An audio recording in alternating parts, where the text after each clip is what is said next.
الرحمن الرحیم نحمدہ ونصلی علی رسولہ الکریم وصحابہ بزرگ دوستوں، اللہ پاک کے انسان پہ بے شمار نعمتیں ہیں۔ اللہ پاک نے انسان کو پیدا کیا اور یہ دنیا کی زندگی اللہ پاک نے عطا فرمائی ہے، تو ہر انسان پہ اللہ پاک کی بے شمار نعمتیں۔ اگر انسان ان نعمتوں کو گننا چاہے تو گن نہیں سکتا۔ آنکھ کی نعمت ہے، ہاتھ کی نعمت ہے، پاؤں کی نعمت ہے، جسم میں کتنی نعمتیں ہیں، باقی اللہ پاک کی کتنی نعمتیں ہیں، تو لامحدود نعمتیں ہیں۔ تو اب انسان اس نعمتوں میں اللہ پاک کا شکر ادا کرے گا تو اللہ پاک پھر نعمتوں کو بڑھا دیتے ہیں۔ تو نعمتیں اس لیے ہیں کہ نعمتوں پہ شکر ادا کیا جائے۔ اللہ پاک نعمتیں اس لیے دے رہے ہیں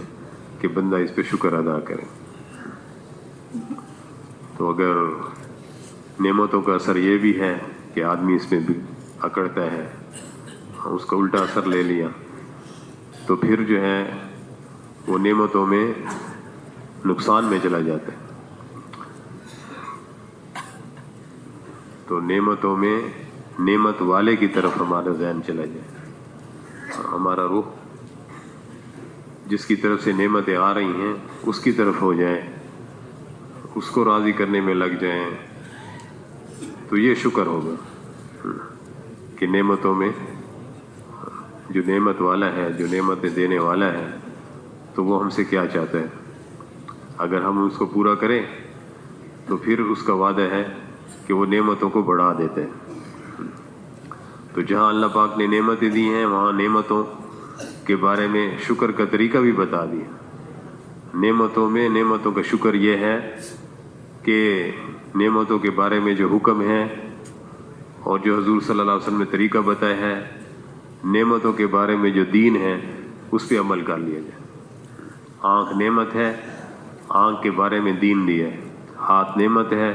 ہاتھ کے بارے میں دین دیا ہے۔ جسم نعمت ہے تو اس کے بارے میں دین دیا ہے۔ تو جتنی نعمتیں ہیں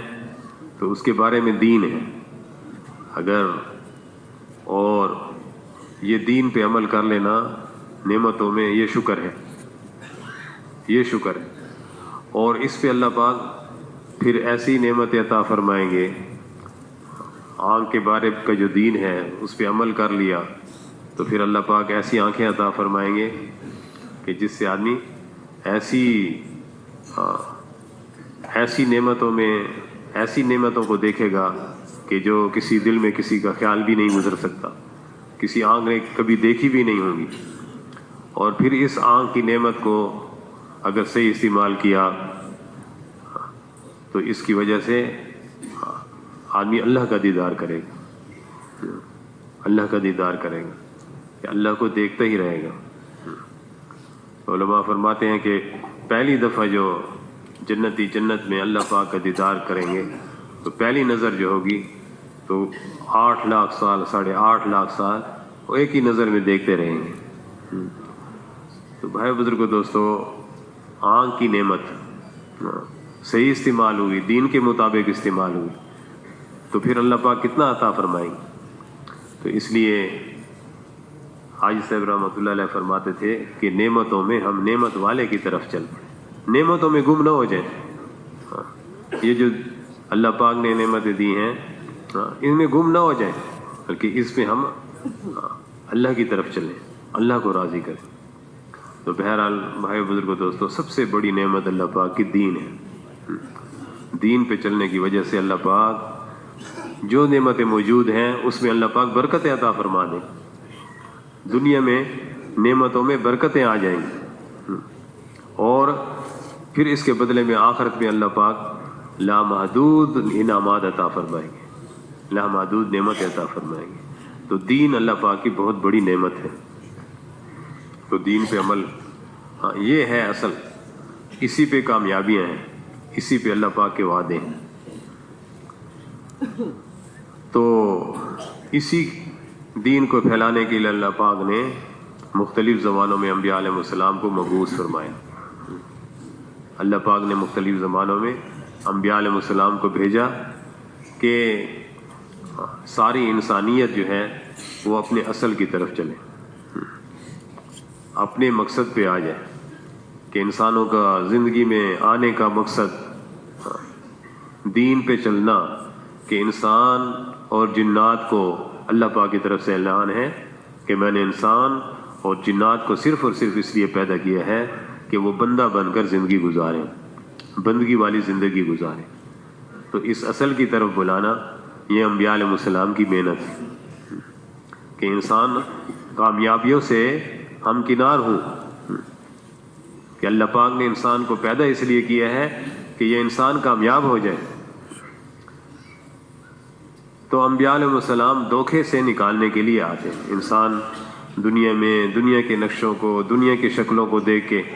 اس کے دھوکے میں آ جاتے ہیں کہ ہمیں بڑا ملک مل جائے گا، ہمیں بڑے زراعت کے نقشے مل جائیں گے، ہمیں تجارت کے نقشے مل جائیں گے، تو ہم جو ہے کامیاب ہو جائیں گے۔ تو سارے انبیاء علیہ السلام اس بات کی محنت کرتے تھے کہ انسانیت کامیابی کے اصل راستے پہ چل پڑے۔ جو دھوکہ ہے کہ دنیا دھوکے کا گھر ہے، تو انسان دھوکے میں نہ پڑے کہ بادشاہت ہوگی، کہ جیسے قوم عاد، قوم سمود اور بڑے بڑے بادشاہ کہ فرعون کے پاس کہ یہ نہروں کا نظام اور یہ حکومت کا نظام، تو یہ سارے ہمیں ملے ہوئے ہیں، زراعت کے، تجارت کے، بس ہم کامیاب ہو جائیں۔ تو انبیاء علیہ السلام اس دھوکے سے نکالتے کہ کامیابی اللہ کے پاس ہے، اور کامیابی جو ملے گی جب اللہ کی بندگی کریں گے، اللہ کو راضی کریں گے، یہ ہے کامیابی کا راستہ۔ تو بھائی بزرگوں، دوستو، سارے انبیاء علیہ السلام کی یہ بات مشترک تھی کہ سب اس بات کی دعوت دیتے تھے کہ اللہ کی طرف آؤ، اللہ کو مانو، اللہ کی مانو۔ تو بھائی بزرگوں، دوستو، حضور پاک صلی اللہ علیہ وسلم کو اللہ پاک نے آخری نبی بنا کر بھیجا ہے۔ قیامت تک کے لیے اب کوئی نبی نہیں آئے گا۔ حضور پاک صلی اللہ علیہ وسلم خاتم النبیین ہیں، تو آپ صلی اللہ علیہ وسلم کی ختم نبوت کی وجہ سے انسانیت بقا کے راستے پہ آئے، فلاح کے راستے پہ آئے، ہمیشہ ہمیشہ کی ناکامیوں سے بچے، انسانیت دنیا کی ناکامیوں سے بچے، آخرت کی ناکامیوں سے بچے۔ تو فلاح کے راستے پہ لانے کے لیے یہ ذمہ داری اس امت کو دے دی گئی۔ اب اس امت کا جو کام انبیاء علیہ السلام کہ انسانیت کو فلاح کے راستے پہ، بقا کے راستے پہ، کامیابی کے راستے پہ انبیاء علیہ السلام جو محنت کیا کرتے تھے، تو اب وہ کام اس امت کو دے دیا۔ اور کامیابی کا اونچا مقام، اعلیٰ مقام، وہ تو ہے جنت، اللہ کی رضا کا ٹھکانہ وہ تو ہے جنت۔ تو ایسی محنت اس امت کی ذمہ داری ہے کہ وہ محنت کرے کہ انسانیت کو فلاح کے راستے پہ ڈالے، کہ سارے انسانوں پہ اس امت کا ظہور اس لیے ہے کہ یہ اقوام عالم پہ محنت کر کے ان کو جنت کے دروازوں پہ لا کھڑا کر۔ اس امت کا ظہور اس لیے ہے کہ یہ اقوام عالم پہ محنت کر کے ان کو جنت کے دروازوں پہ لا کھڑا کر۔ تو بھائی بزرگوں، دوستو، اس امت کے غریب، اس امت کے ان پڑھ، اس امت کے پڑھے لکھے، اس امت کے شہر میں رہنے والے، اس امت کے بستیوں میں رہنے والے، مرد ہیں یا چاہے عورتیں ہیں، بڑے ہیں یا چھوٹے ہیں، ساری کی ساری امت کو اللہ پاک نے یہ کام دے دیا ہے، یہ محنت دے دی ہے کہ انسانیت کو، سارے دنیا کے صدروں کو، وزیروں کو، غریبوں کو، فقیروں کو، مزدوروں کو، ساری دنیا کے انسانوں کو تباہی کے اور دنیا آخرت کی ناکامیوں کے راستوں سے نکال کے کامیابی کے راستے پہ ڈال۔ تو یہ کام اللہ پاک نے ہمیں دیا. تو آج کم قسمتی سے ہم اپنے چھوٹے چھوٹے کاموں میں الجھ کے رہ گئے اور اپنی حیثیت کو ہم نے کم کر دیا, اپنی حیثیت کو کم کر دیا. تو اللہ پاک نے تو ہمیں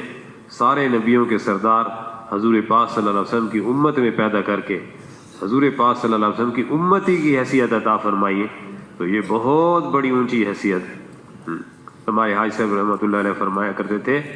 کہ صدر ہونا, وزیر ہونا, یہ تو بہت چھوٹی بات ہے, امتی ہونا بہت بڑی بات ہے کہ اللہ پاک نے ہمیں حضور پاک صلی اللہ علیہ وسلم کی امت میں پیدا فرمایا. تو امتی ہونے کی حیثیت سے ہماری ایک ذمہ داری ہے کہ سارے عالم اور قیامت تک آنے والے انسانوں کو سامنے رکھ کے ہم محنت کی ترتیب کو قائم کریں. اور اللہ نے اس کو آسان بنایا, ہر مسلمان اس محنت کو کر سکتا. نہ مال کی شرط, نہ حکومت کی شرط, نہ فوج کی شرط, کسی چیز کی اللہ پاک نے شرط ہی نہیں رکھی. ہمارے مولانا جمشید صاحب رحمۃ اللہ علیہ فرمایا کرتے تھے کہ اگر اس کام کے لیے دین کے پھیلانے کی یہ محنت, اعلاء کلمت اللہ, کہ اللہ کا نام ساری دنیا کے اندر بلند ہو جائے, تو بھائی بزرگوں دوستو, اگر اس محنت کے لیے مال کی شرط ہوتی یا حکومت کی یا ان چیزوں کی شرط ہوتی تو اللہ پاک اپنے حبیب پاک صلی اللہ علیہ وسلم کو ہوا کے گھوڑے اور مال کے توڑے, ہوا کے گھوڑے اور مال کے توڑے دے دیتے. لیکن حال یہ تھا کہ صحابہ کرام نے ایک ایک پتھر پیٹ پہ باندھا ہوا ہے, تو حضور پاک صلی اللہ علیہ وسلم نے 2 پتھر پیٹ پہ بھوک کی وجہ سے باندھے. اور حال یہ ہے کہ حسنین رضی اللہ عنہم دودھ پیتے کے زمانے میں فاقہ برداشت کر رہے. اور بھائی بزرگوں دوستو, صحابہ کرام جو ہے اس محنت میں لگے ہوئے ہیں کہ پوری بھوک کی وجہ سے پوری صف گر جاتی. لیکن اس حال میں بھی اللہ پاک نے جو ہے کیسے پوری دنیا میں کام لے لیا. آج صدیوں کے بعد جو ہے ساری دنیا میں اللہ کا نام بلند ہو رہا ہے, اللہ کا کلمہ بلند. تو بھائی بزرگوں دوستو, یہ ذمہ داری, یہ کام اللہ پاک نے ہمیں دے. تو یہ کام نہیں ہے, یہ اللہ پاک کا انعام ہے, یہ محنت نہیں ہے, یہ اللہ پاک کی نعمت ہے, سب سے بڑی نعمت ہی. دین بڑی نعمت ہے, اور ایک آدمی خود دین پہ اپنی ذات کے اعتبار سے چلتا ہے تو بڑی نعمت ہے. لیکن اس سے بڑی کہ ساری دنیا میں دین کے پھیلانے کا ایک آدمی ذریعہ بنے, تو یہ کتنی بڑی نعمت ہے. تو بھائی بزرگوں دوستو, یہ ہر بلا تخصیص اللہ پاک نے ساری کی ساری امت کو یہ کام دے دی. تو اس کا شکر یہ ہے کہ ہم اس محنت کی قدردانی کریں. آج کم قسمتی سے ہم سے یہ محنت ہمارے ہاتھ سے نکل گئی, اس کام کو اپنا کام ہی نہیں سمجھ رہے. اور وہ محنتیں جو دنیا کے کفار بھی کر رہے ہیں اور دنیا کے اور لوگ بھی کر رہے ہیں, ان محنتوں کو ہم نے اونچا سمجھ لیا, ان کی قدردانی کر رہے ہیں, ان کو غالب کر لیا زندگی میں. اور اتنا اونچا کام تو یہ ہماری زندگی سے غائب ہوگی. تو اس لیے فرماتے ہیں ہمارے بڑے کہ اس امت کا سب سے بڑا جرم محنت کا بدلنا ہے. جس محنت پہ حضور پاک صلی اللہ علیہ وسلم اس امت کو چھوڑ کے گئے, ڈال کے گئے, اس محنت کو چھوڑ کے ہم ان محنتوں میں الجھ گئے جن محنتوں سے حضور پاک صلی اللہ علیہ وسلم اس امت کو نکالا تھا. تو محنت کا بدلنا یہ ہمارا سب سے بڑا جرم ہے. تو بھائی بزرگوں دوستو, ہمیں اس کی فکر کرنی ہے. ہمارا یہاں اکٹھا ہونا اس مقصد کے لیے کہ ہم اپنے اصل کام پہ آئیں, ہم اپنی اصل محنت پہ آئیں کہ حضور پاک صلی اللہ علیہ وسلم کون سا کام دے کر, کون سی محنت دے کر گئے, جس محنت پہ حضور پاک صلی اللہ علیہ وسلم نے اپنا سب کچھ لگا دیا, سب کچھ لگا دیا. تو آپ صلی اللہ علیہ وسلم کی ایک ایک سنت 7 زمین 7 آسمان سے زیادہ قیمتی ہے. ایک ایک سنت 7 زمین 7 آسمان سے زیادہ قیمتی ہے. تو لیکن ایسی سنتیں بھی ہیں جو حضور پاک صلی اللہ علیہ وسلم نے مثلا کسی وقت آپ صلی اللہ علیہ وسلم نے زندگی میں اس عمل کو کیا, کوئی کھانے کا ہے, کوئی سونے کا ہے, کچھ اور اعمال ہے. لیکن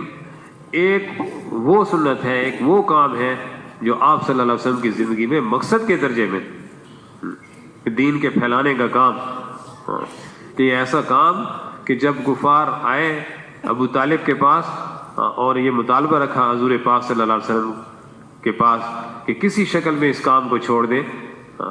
تو آپ صلی اللہ علیہ وسلم کے ارشاد کا مفہوم کہ اگر یہ میرے ایک ہاتھ پہ سورج رکھ دیں اور دوسرے ہاتھ پہ چاند رکھ دیں تو بھی اس کام کو نہ چھوڑیں، اور اگر ان سے ممکن ہو کہ یہ سورج سے شعلہ نکال کے لے کے آئیں تو بھی اس کام کو نہ چھوڑیں۔ تو بھائی بزرگوں دوستو، جس کام پہ حضور پاک صلی اللہ علیہ وسلم نے اپنا سب کچھ لگا دیا، تو وہ کام ہم سوچیں کہ ہماری زندگی میں وہ کتنے ہیں، ہماری 24 گھنٹے کی زندگی میں، ہمارے دن اور رات کی اس زندگی میں، ہمارے یہ جو زندگی گزر رہی ہے، کسی کی 40 سال، کسی کی 30 سال، کسی کی 50 سال، کسی کی 60 سال، تو اس زندگی میں ہم نے کتنا جو ہے اپنے اوقات کو، اپنی صلاحیتوں کو اس محنت پہ خرچ کیا، اس دعوت کے کام پہ خرچ کیا۔ کہ ابھی بھی ہمارے حضرات اس بات پہ کتنی فکر فرما رہے ہیں کہ آج ہماری صلاحیتیں جو ہے وہ ضائع ہو رہی ہیں، امت کی صلاحیتیں غلط جگہوں پہ خرچ ہو رہی ہیں،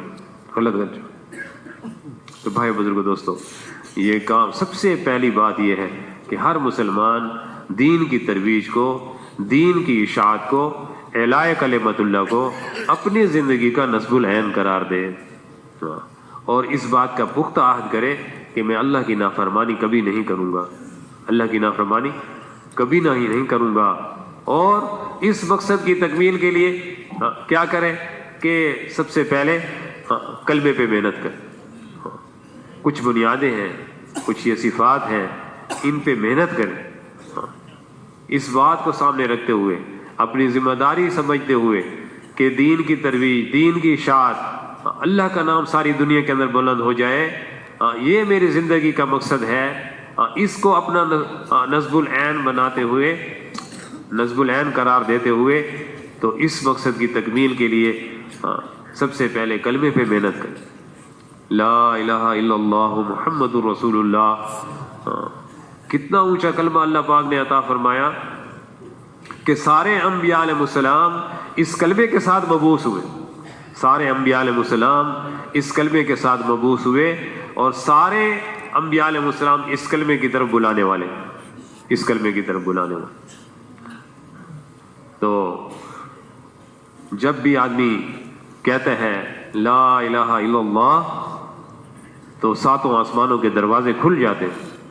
اور یہ کلمہ اللہ کے عرش پہ جا کے پہنچتا ہے۔ دن میں، رات میں، کسی وقت بھی آدمی یہ کلمہ پڑھتا ہے تو اس کے اعمال نامے میں نیکیاں لکھی جاتی ہیں، اور برائیاں مٹ جاتی ہیں۔ ایسا کلمہ اللہ پاک نے عطا فرمایا۔ تو اس کلمے کا اقرار، اس کلمہ مرتے وقت اگر کوئی اس کلمے کو پڑھ لے تو اس پہ جنت واجب ہو جاتی ہے۔ مرتے وقت اگر کوئی اس کلمے کو پڑھ لے تو اس پہ جنت واجب ہو جاتی ہے، اور اگر تندرستی کی حالت میں کوئی اس کلمے کو پڑھے تو وہ یہ کلمہ اور زیادہ جنت کو واجب کرنے والا ہے، جنت کو اور زیادہ واجب کرنے والا ہے۔ تو بھائی بزرگوں دوستو، اس کلمے کے اندر کی بات کہ دل سے اس کلمے کا اقرار ہو، دل کے اندر یہ بات اتری ہوئی ہو کہ سب کچھ کرنے والا اللہ ہے، ہمارا رب اللہ ہے، ہم اللہ کو دیکھ کے چلیں گے، اللہ کے علاوہ کسی کو دیکھ کے نہیں چلیں گے۔ تو جو لوگ دنیا میں لا الہ الا اللہ والے ہیں، جو لا الہ الا اللہ کا اقرار کرتے ہیں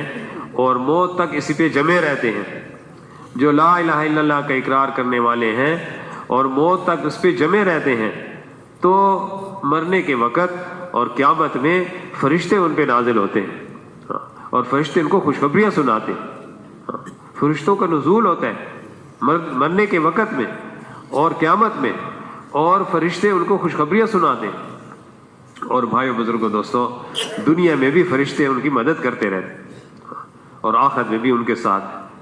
تو ایسا کلمہ اللہ پاک نے عطا فرمایا ہے۔ تو دین کی بنیاد جو ہے وہ کلمہ توحید ہے، کلمہ توحید ہے، یہ دین کی بنیاد ہے۔ تو اس کلمے کی دعوت دینا، اس کلمے کو لے کر پھرنا،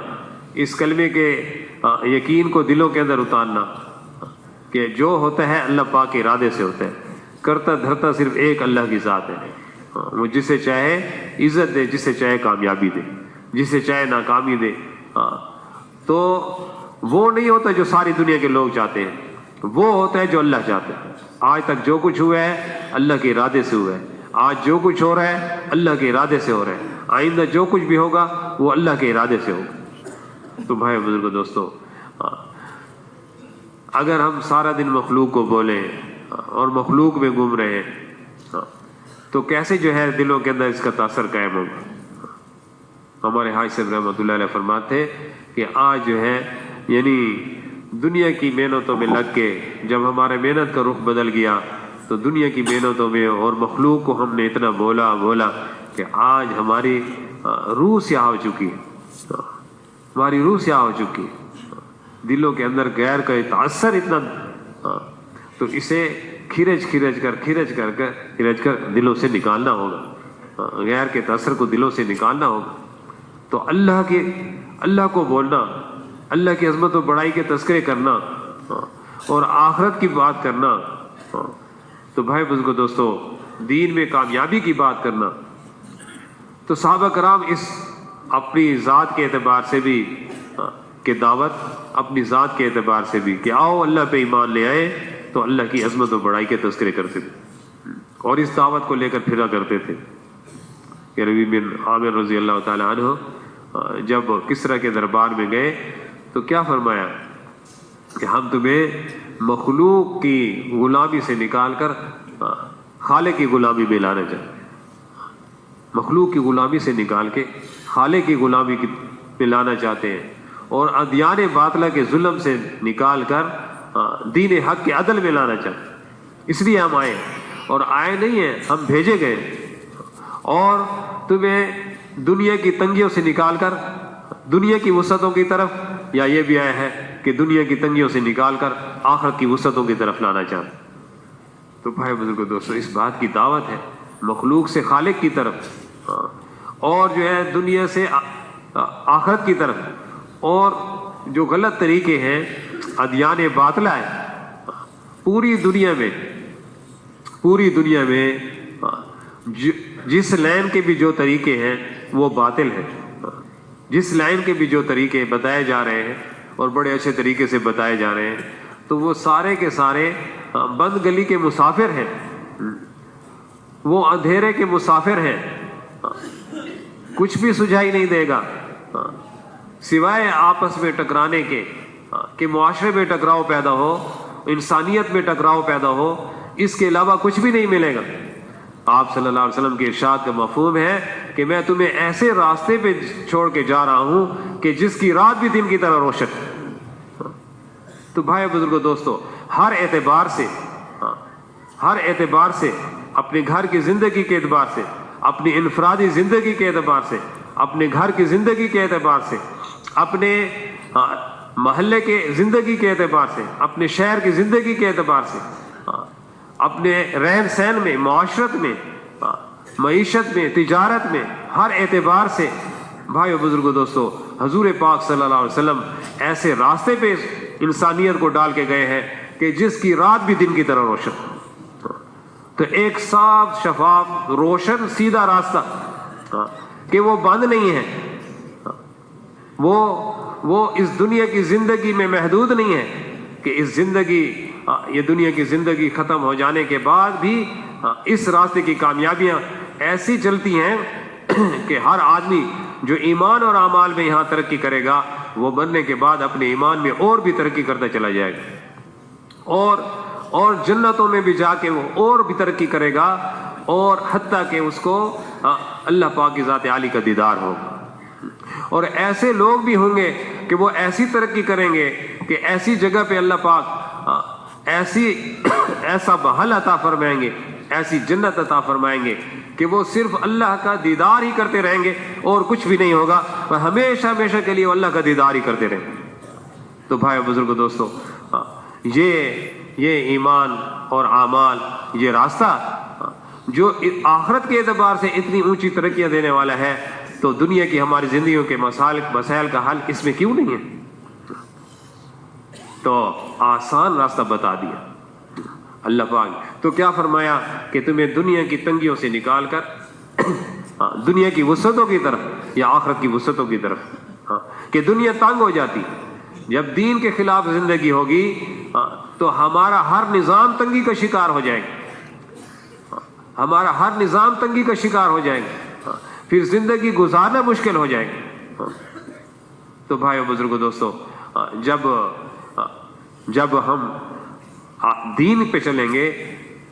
چلیں گے تو پھر اللہ پاک جو ہے ہمیں دنیا کی زندگی حیاتاً طیبہ کا وعدہ ہے۔ اللہ پاک پاکیزہ زندگی،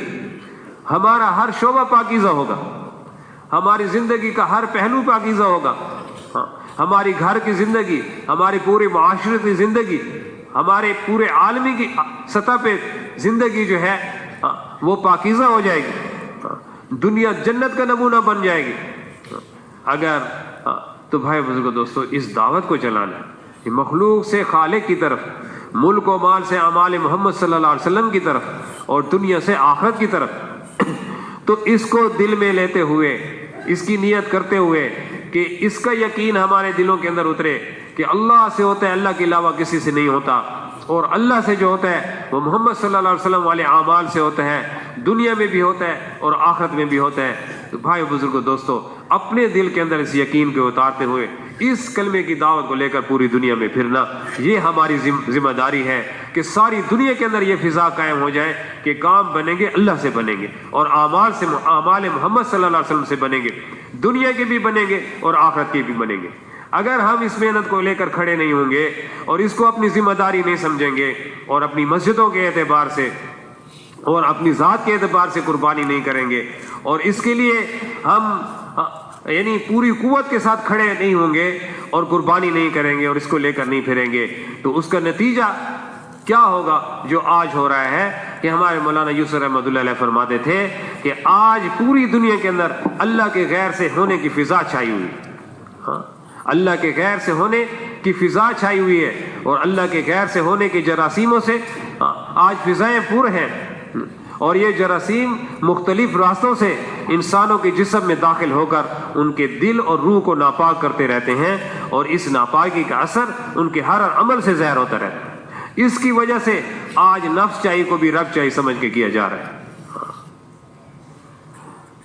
ایسی فضا جب غلط یقین چھا جاتا ہے، دلوں کے اندر غلط یقین آ جاتا ہے، جب دلوں کا رخ غلط ہو جاتا ہے، تو ہر بے دینی کو دین بنا کے پیش کیا جاتا ہے۔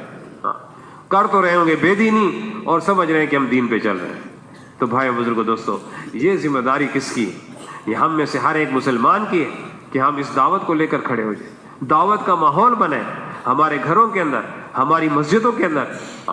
ایک ایک کے پاس جا کے اس کلمے کی دعوت دینا۔ یہ کلمے کی دعوت یہ بہت بڑی، کہ کیا فرمایا کہ میں اس کلمے کے ساتھ مبعوث ہوا ہوں اور اس کلمے کی طرف بلاتا ہوں۔ تو جب سارے نبیوں کے سردار اور سارے نبی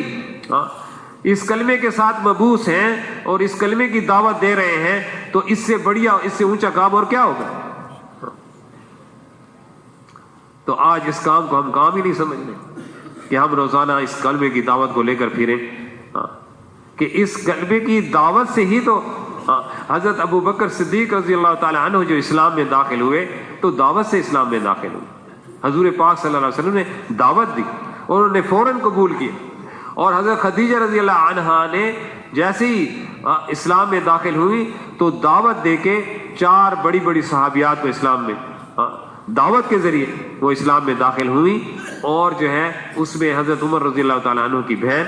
اور حضرت عثمان رضی اللہ تعالیٰ عنہ کی بہن بھی، اور ان کی وجہ سے جو ہے حضرت عمر رضی اللہ تعالیٰ عنہ اور حضرت عثمان رضی اللہ تعالیٰ عنہ اسلام میں داخل ہوئے۔ تو دعوت سے کفر کو چھوڑ کے لوگ اسلام میں داخل ہوتے ہیں۔ تو جب مسلمان کو دعوت دی جائے گی، اپنی ذات کی نیت کرتے ہوئے ہم ایک ایک مسلمان کو آپس میں اس کی دعوت کو دیں گے، تو بھائی بزرگوں دوستو، ہمارا ایمان کتنا ترقی کرے گا۔ تو اس لیے سب سے پہلی بات یہ ہے، یہ جو ہمیں ذمہ داری ملی ہے کہ ہم پوری دنیا کے اندر دین کے پھیلانے والے ہوں، تو اس میں ہم کلمے کی دعوت کو لے کر پھرنے والے بنے، اور اس دعوت کا ماحول گھروں کے اندر جہاں پہ بھی ہوں، ہم دائی کی حیثیت سے ہوں۔ اللہ نے ہمیں دائی بنایا، تو اس کی نیت کرتے ہیں نا انشاءاللہ تو بھائی بزرگوں دوستوں، جس کلمے کا ہم اقرار کر رہے ہیں، جس کے زبان سے جس کا اقرار کرتے ہیں، دل سے اس کی تصدیق کرتے ہیں، اس کلمے کا عملی اظہار نماز کے اندر ہے کہ کفر اور اسلام کے درمیان جو فرق ہے وہ نماز کا ہے۔ تو جیسے ہی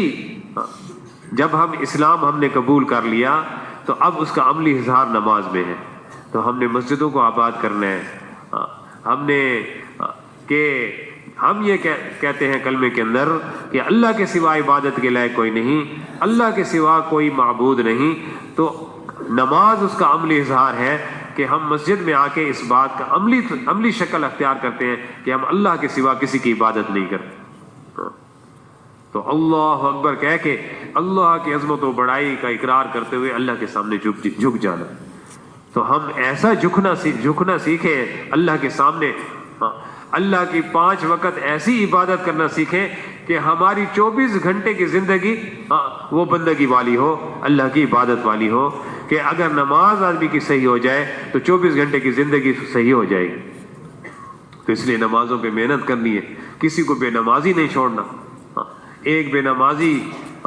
جب نماز چھوڑ دیتا ہے تو نماز کو چھوڑنے والا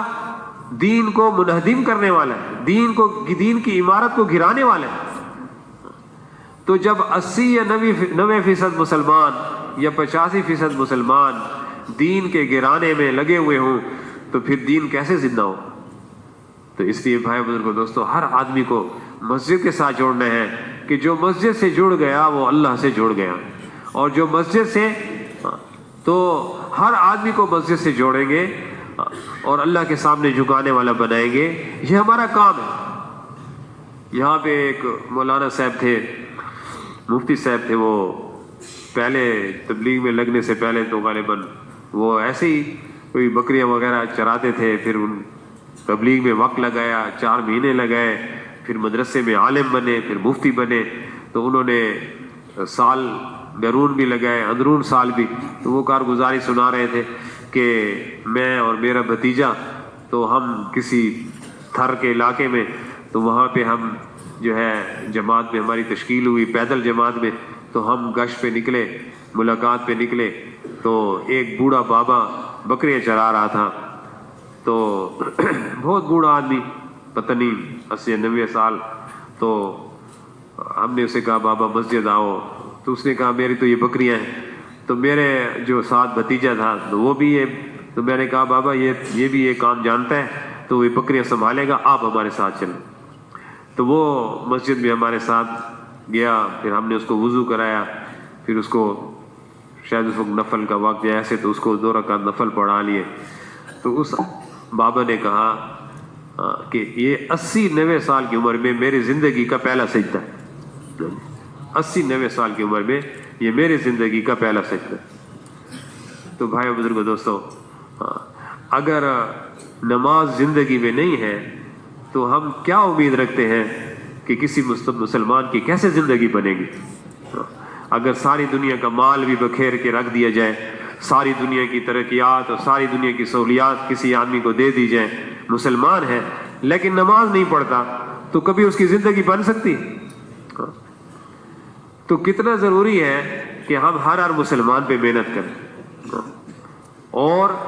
اس نیت سے کہ ہم اس نماز پہ پہنچے جو نماز حضور پاک صلی اللہ علیہ وسلم نے بتائی، جو صحابہ کرام نے ادا کی، اس نماز کی نیت کرتے ہوئے ہم ساری زندگی نمازوں پہ ہم محنت کریں، نمازوں کو ہم بنائیں۔ تو کتنا ضروری ہے۔ ایک بے نمازی کی نحوست کہاں تک پہنچتی؟ تو جس گھر میں بے نمازی ہوگا کتنا بڑا نقصان۔ اور ایک محلہ ہے اور اس میں جو ہے کچھ لوگ بے نمازی ہیں اور کچھ لوگ نماز اپنی پڑھ رہے ہیں اور وہ ان کی فکر نہیں کرتے، تو پھر علماء کرام سے پوچھیں